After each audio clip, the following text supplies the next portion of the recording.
Welcome back. Carrying on from the week before, where we talked about the sixth sense with Edzan Subuwan, our prolific guest again today. We talked about how the sixth sense is one of the most important senses. All people around the world, around the universe, don't have just five senses, they have six.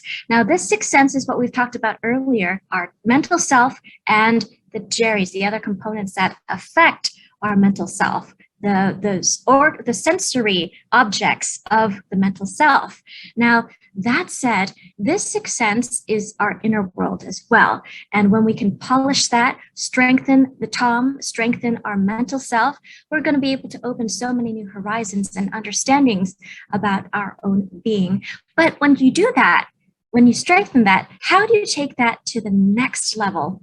And in this film, we're going to talk about the intuition with Ajahn Subuwan. Welcome back, ค่ะอาจารย์สวัสดีค่ะอาจารย์ สวัสดีค่ะ Roselyn. Yeah, thank you very much for having me back again. Yeah, last week we talked about the sixth sense, which opened a really massive door to so many possibility, so many knowledge that we can learn. And then today you want to talk about what intuition. This is very interesting. I never really talked about this subject before, but I will try. Have you have any experience about this intuition yourself? Sometimes I think we have different types of intuition, and it's a hard thing to label for many people, especially universally. When they think of intuition, they think of just very widespread things like psychic abilities in a way. They think of clairvoyance, clairaudience, all the clairs, and it's hard to pinpoint. But for me, I sometimes feel like it's thought coming in and just knowing, perhaps information downloads, something like that.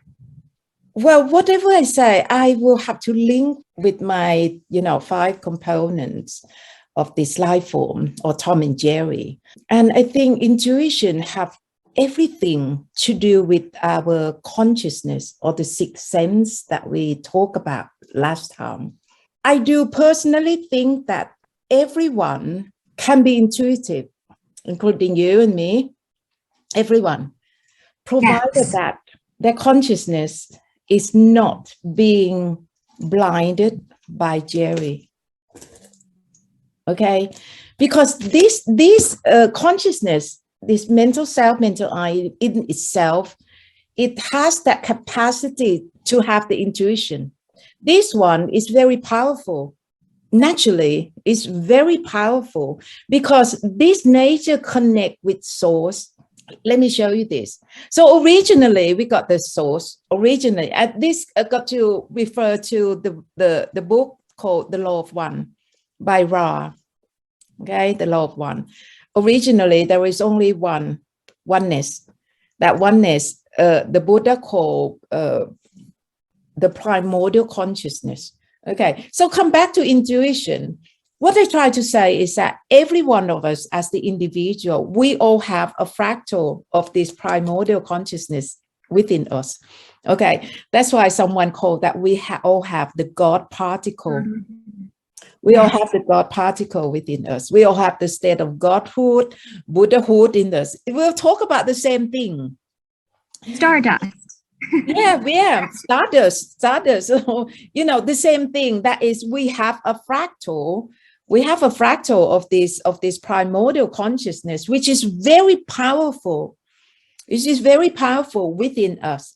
But the sad news is that, the bad news is that through this long period of time of evolution, okay, this fractal of this consciousness has been taken over by Jerry, because it is a deal that if you want to have this solid form so that you can explore sight, sound, smell, taste, and texture, you got to have Jerry.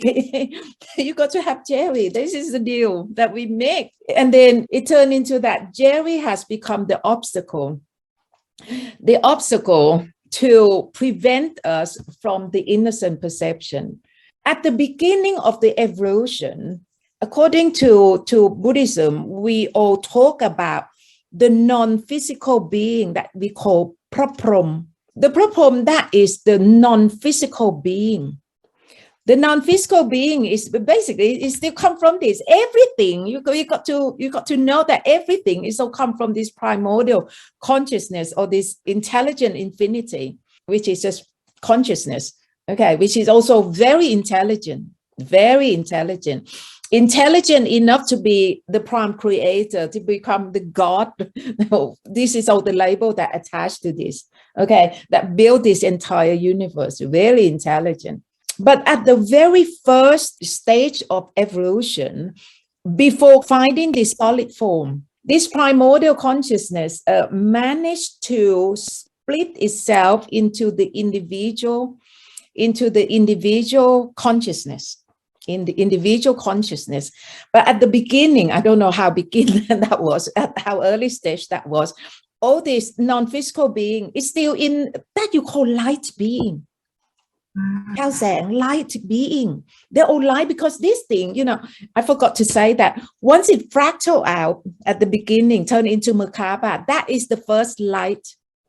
The first 2 photons that connect together, that was the first light, the first illumination, the first light. Okay, so when the Merkaba keep on, bouncing back and forth, keep on fractal it out, this thing keep on fractal itself out, more and more photon, and then bouncing here and there, turn into platonic solid, and they're all this bouncing together and turn into light as illumination.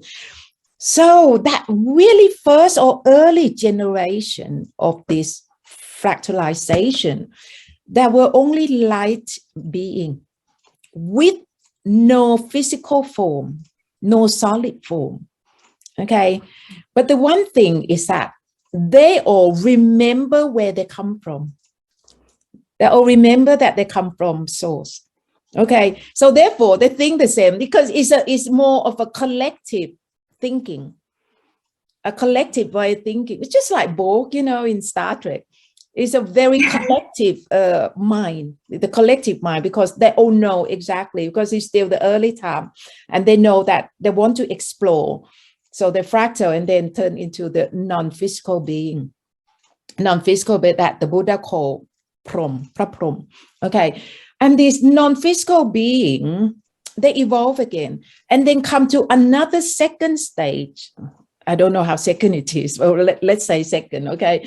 Another stage that they can form their individual thoughts. That's quite a big jump now, because they want to be individual, because they want to create all this diversity, so that they can, this primordial consciousness can explore, can have more excitement, can have more something, have all this differentiation. Yeah, so, but at the beginning, so everyone think the same collectively.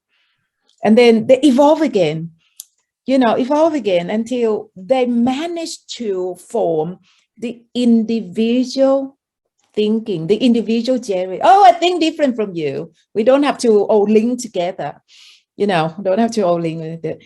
So that is quite a big leap, but it still get to a brick wall at certain stage, because when they look at each other, they only see light. Everywhere is light. Everywhere is light being. I don't know. It's just light. It's not enough, is it, to explore? It's too much light here. Too much light. Let's evolve more.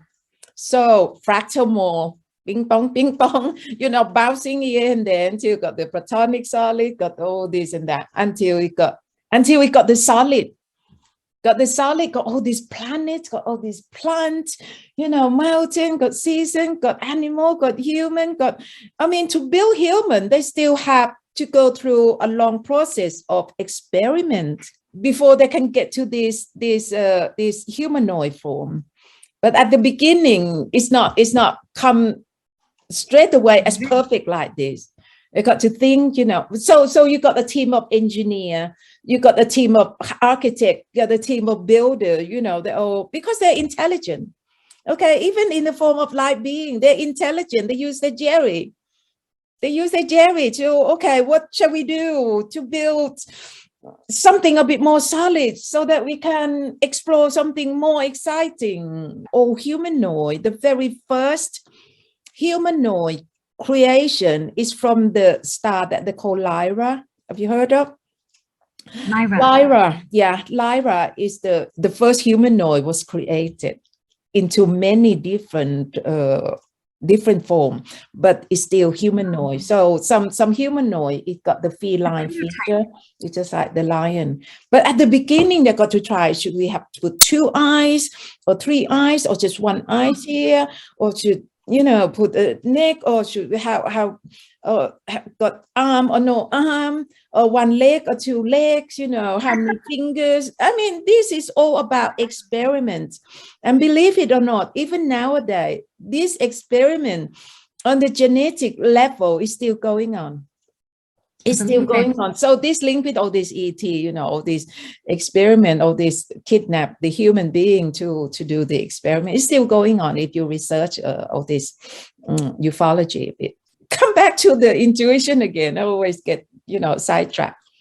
But it needed, really, it needed to connect. A lot of information. So, yeah. Yes, important information. So what I try to say is that the way that our makeup, our original makeup, we all have this consciousness, which is the fractal from this primordial consciousness, which is very powerful and intuitive in itself. So that's why children are more intuitive, because they don't have too many Jerry. We are being corrupted by Jerry through this long period of time of evolution. And then we walk around with amnesia. Asleep. Yes. We forget completely about where we come from. A lot of extraterrestrial that they live in at the planet, they do remember where they come from. That is their really that normality of knowledge. But this earth, because of the manipulation as well. So we walk around with amnesia. We cannot remember. And also we all got Jerry, you know, to blind our consciousness, which connect directly to source. If you want to be intuitive, you got to do meditation, because meditation of vipassana, mindfulness meditation, is all about trying to take all this Jerry, the barrier, the obstruction for you to be intuitive away. So once you practice meditation, this consciousness, which fractal from the original primordial consciousness, it's intuitive in itself. That's why just now we talk about children. When children, really young children, a lot of them, they could see the things that adults cannot see. They are more perceptive into all this paranormal thing, all this spiritual thing, but we don't believe them. But because their mind is just so pure, they don't have any Jerry. They're just really white sheet of paper. So they are very perceptive. So that is the natural intuition that happened to everyone. And then as the growing up process, sadly, we got to learn. And in learning, it's all about inviting Jerry come in. From the young age, you know, we are this part, our consciousness really being corrupted by our education system, because we need to survive, we need to earn a living. Therefore, you got to go in through the education. So mom and dad teach you from day one, you know, okay, this is called a cup, this is called table, this is called flowers, this is called red or black or white, all these things. And then our education system is all about the accumulation of Jerry, more and more Jerry into it, the white Jerry or the pink Jerry. And then this Jerry, and then through all this different belief system as well, Jerry has become a big block in human life form, and then become the obstruction, become the barrier that block the shyness. This thing is supposed to be shining away, awakening. In itself, it got that capacity already, but it has been has been blurred, has been clouded. The capacity has been diminished by our own jerry, and then we get trapped into this vicious circle, about earning a living as well, about growing up, learning a living, look after yourself, look after your family, all these things. So we lose that innately intuition automatically, which is so sad. But people who practice meditation, they will have this ability innately as well. Sometimes in the way that they don't even know. They don't even know because it's just so normal. This intuition it's supposed to be normal, but because it's rare among all these crazy people in the world. So whoever have this become psychic or really intuitive, they become special. But in fact, in itself, it's normal. This is normality. This is the state of normality that we talked about it last time. You see, and for the person who have that intuition, that also feel normal. When you talk about this, it caused me to remember an event happened, I think, almost 30 years ago. I've been teaching in Thailand for a good 17 years now. But prior to that, I was teaching Tai Chi and meditation at Birmingham University. A good 18 years there. And so I teach Tai Chi, and then gradually I make Tai Chi into a meditation technique, you see. When I finished the class, normally the student, some of them, they would come to me and ask questions. And this one day, while they were around me, I got to try to tidy up all my things as well, all my gears, Tom and Jerry, everything. That one incident, I was busy, packing things into my bag.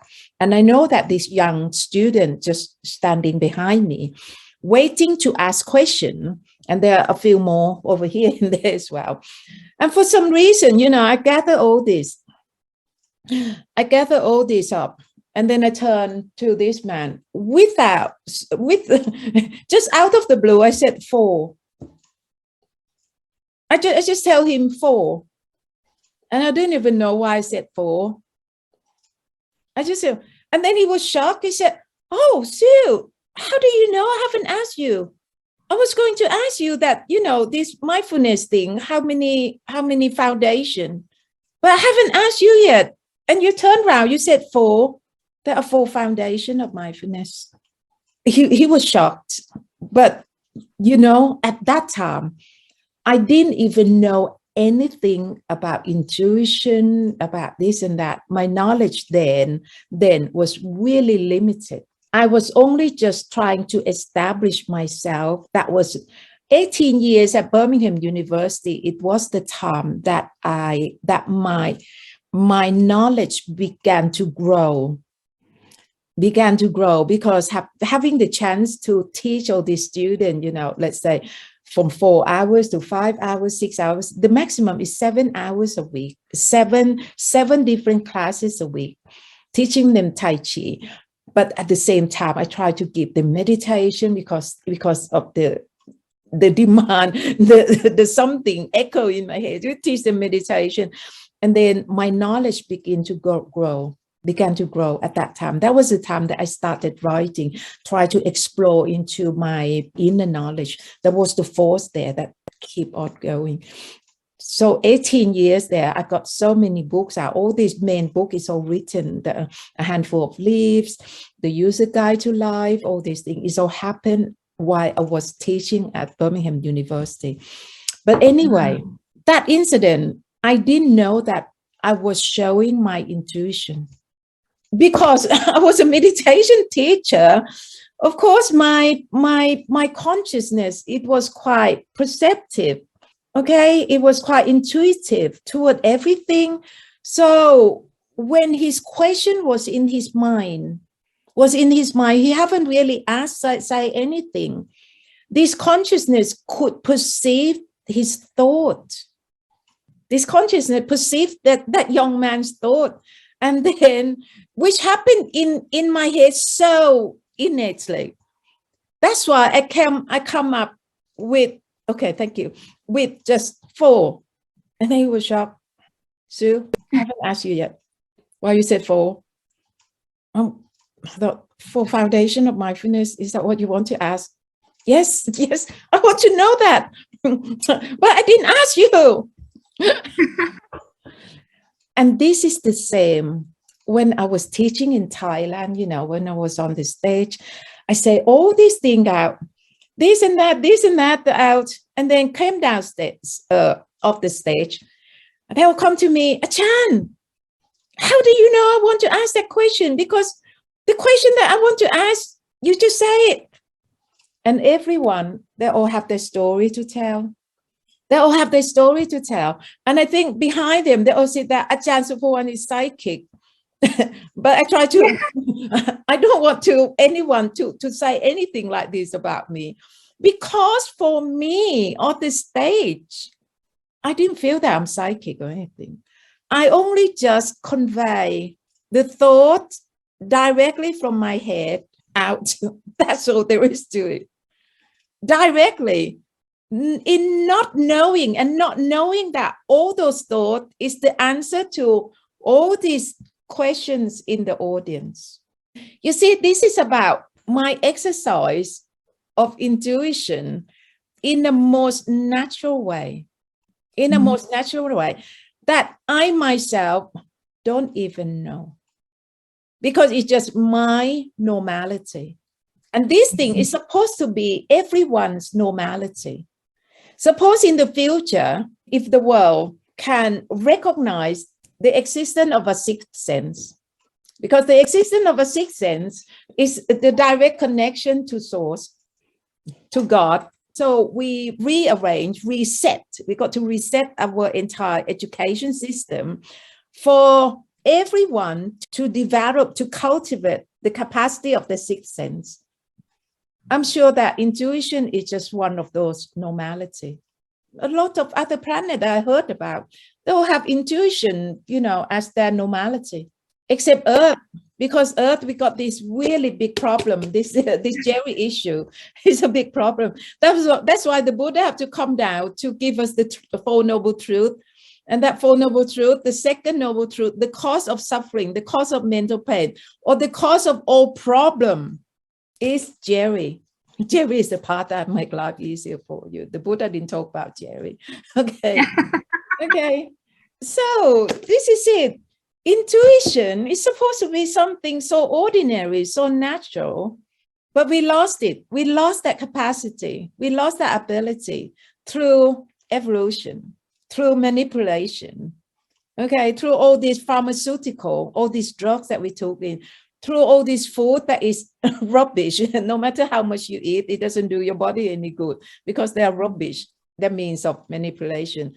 And through all these, senseless media that feed you through the screen. All this sex and violence, aggression that they throw at our children. All this game that train children, to kill, to be aggressive, to be violent. You see, dehumanize as well. Okay. And all these factors, they're all dumb. They're all dim down and dumb your pineal gland. That pineal gland got that crystal. That crystal, it could be the location of your consciousness energy there. And it's so dimmed down. That's why we are just walking like a zombie. Every day is here, social media all the time. We cannot think out of this box, this really small box. You see, we are living all this under a dome. This dome shape, which is the ignorance. This is the spiritual ignorance that we are born with. And then we are being manipulated by the monetary system that enslaved humanity. And then we were also injected, with all this social media, all this poisonous food, all this pharmaceutical, all this everything, just keep you dumber and dumber and dumber and dumber and dumber. We become a proper sheeple, can be taken away, to the slaughterhouse at any time. Yeah. Okay, so this is the time for awakening. So all the subject that we've been doing is all the subject to help humanity, awaken. Wake up. Wake up. Yes. wake up from this amnesia, because originally, if you can remember, we all come from this primordial consciousness that is so powerful. You can do anything. That's why some people have this ability, clairaudience, clairsentience, clairvoyance, clair this and clair this, or telekinesis. You can lift things with the power of your mind over matter. Mind over matter. Mind is this thing, with the concentration, the intention and concentration. So if you have the intention, if you have the concentration toward that intention, that thought that you send out, you have your very own power to create or to manifest the reality in front of you. You know that? Because every individual of us, we are the co-creator. This is the prime creator, God. Okay? This prime creator, the beginning that fractal us into its children. So we become the co-creator. But we cannot co-create right now. We co-create in the negative way. You see the world right now, the war here and there, the famine, the poverty, the this and that. It's just so sad. Viruses, okay. Yeah. So that's why we need all this type of knowledge to wake people up, especially our consciousness is so precious, our sixth sense. You got to wake this nature up by purge Jerry and use Jerry in the wise way. It doesn't mean that you don't have Jerry at all once you do meditation. No. You only be selective. You see, I'm using Jerry all the time, but my Jerry is very selective. It's very positive, with the aim, the intention to wake people up and bring people back home to source. Bring your mental self back home. Can you see? It's so direct. I want to bring all this individual, consciousness, mental self back home to source. This is where we belong. This is where we belong. But humanity now, we're in such a big mess, and that mess is come down to Jerry. And the Jerry of a few political leaders who are well equipped with political power, financial power, the media power. Oh God, they can rule the world. They can mess everything up. All hell can break loose if that political leader is insane. That's why it's so important to talk about normality, that we talked about it last time. Okay, people should watch that clip. So come down to this. We got to really talk about how can we educate our children. How can we educate our children in the right direction so that they can reclaim their power back? Because all of us, we all have the God particle. We are all the co-creator. We are all co-creator because we are the fractal of this original primordial consciousness. Okay, but this consciousness, this fractal is just made dumb by the system, make stupid by the system. We just need to wake up and then do more meditation. And once you do more meditation, keep on purging Jerry, and then this thing will become purer and purer. And then especially when you can get to the point of the innocent perception, at that moment, it just totally quiet void in here. At that moment, you blend in with God. You go back home. You become that oneness. This experience, I know the experience so well, but honestly, it's just so difficult to explain. I just know that even now, that people look at me quite highly as the Ajahn Supawan, but I don't leave it to chance. I still got to tell myself that I cannot be complacent because I don't trust Jerry. Everything is subject to the law of change. Anything can happen. I might be able to tackle my Jerry, to tackle all these challenges that come, left, right, center, up and down every day. If you have a family, a husband, children, grandchildren, you have this challenge, for sure. You can't get away from it. Okay, Yeah. I might be able to deal with all this so far, but who knows about tomorrow? We'll know about tomorrow if the challenge is too great. You might be drowned. You might be drowned. So that's why I don't leave it to chance. I told myself that I cannot be complacent. So every day I stick with my routine. I stick with my daily routine. I get up early in the morning. Okay, it can be from 4, half 4, 5, half 5. 6 o'clock for me, consider late. It's late. Okay. So anyway, I got up like this morning. I got up about 4:45. 4:45, I came downstairs. The first thing, yoga. I like the winter in the sense that it stay dark a bit longer. Now it's getting spring now. The light is getting quicker and quicker. But when I do my yoga, I like to do it in the dark. So when it's light, I would do it with my eyes closed. I used to put the blindfold on. When I do yoga, I do in the summer. I used to put the blindfold on because in the summer, it was light from 4 o'clock, half 4. It's that the sun come up. 5 o'clock is quite bright. I like to, so I put the blindfold on in the summer, and do my yoga. A good 50 minutes of yoga. 50 minutes of yoga. Oh gosh, my mind just go into that stillness, into that void, that peace. It was so lovely.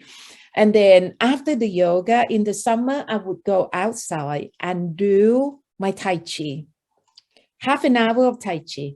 The moment that I do Tai Chi with the deep breathing, yoga is also deep breathing, is also the time for downloading knowledge from source or whatever.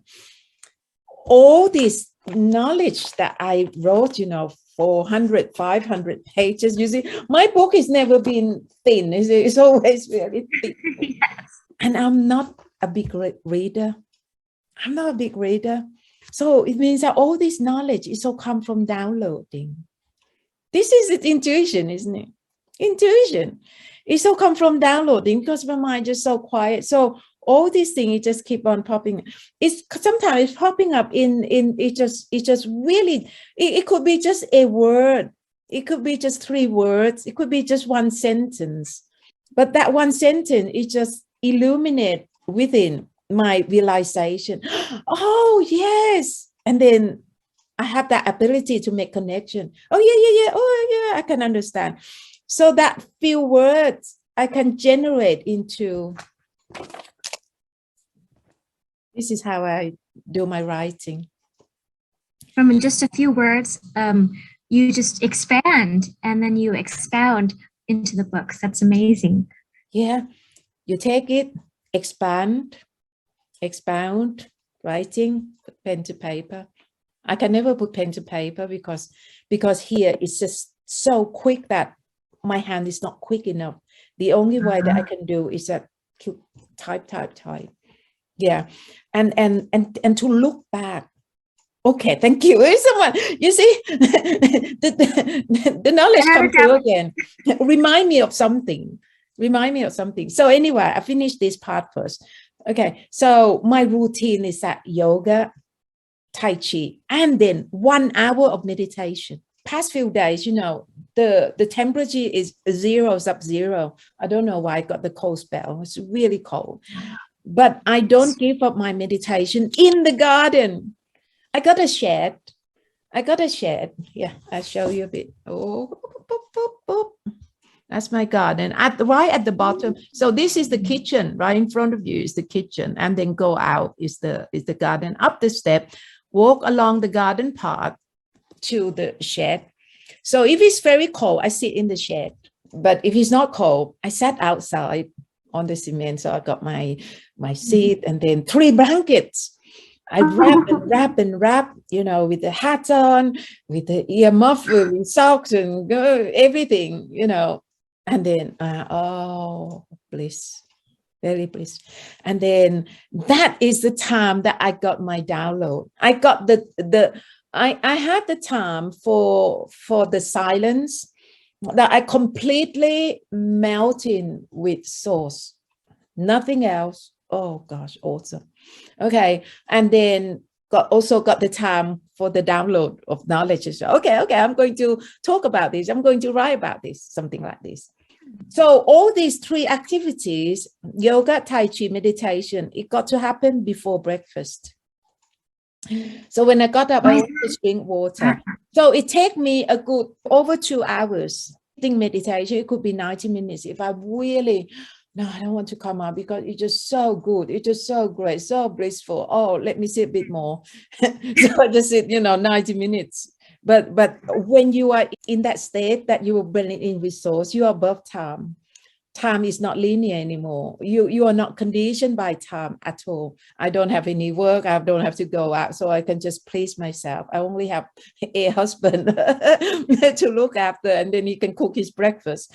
I don't have to worry about anything. So I just spend my time in the garden and then enjoy my tulips, my daffodil, my this and that, and the bird chirping, the pigeon talking to each other. Oh God. And this is innocent perception. And this is what I try to say, that this is what souls want from day one. They don't want to just to dangling in the void. Let's have something more exciting. Flowers, bird chirping. So when you have innocent perception, that is the other end that God, the prime creator or source, really wants. Complete. Yeah, make it. Yeah, make it.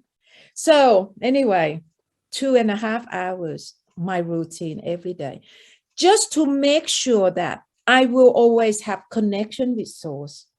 I will always have connection with source. And I don't plan to have that. I got to have download of knowledge, but it come naturally. It just come quite naturally. That's why I always have something to talk about, something to say, to talk about.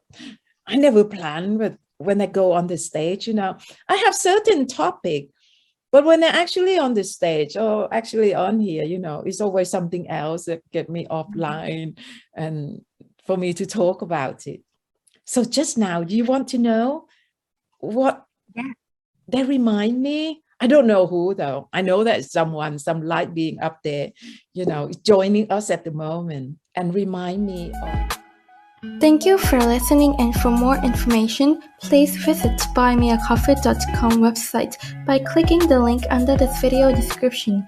You can download some of Super One Green's free books, or you can purchase them. There are also some digital files of Super One Green's teaching media available for download as well. You can also become a part of our Bring Your Mental Self Back Home community. You can join activities like Piggy Bank and Life-Saving Bags projects or workshops and seminars. If you would like to support Super One Green's work and our community's projects, you can subscribe and become a member on Super One Green's YouTube channel or buymeacoffee.com. Your support is gratifying. Thank you for your support.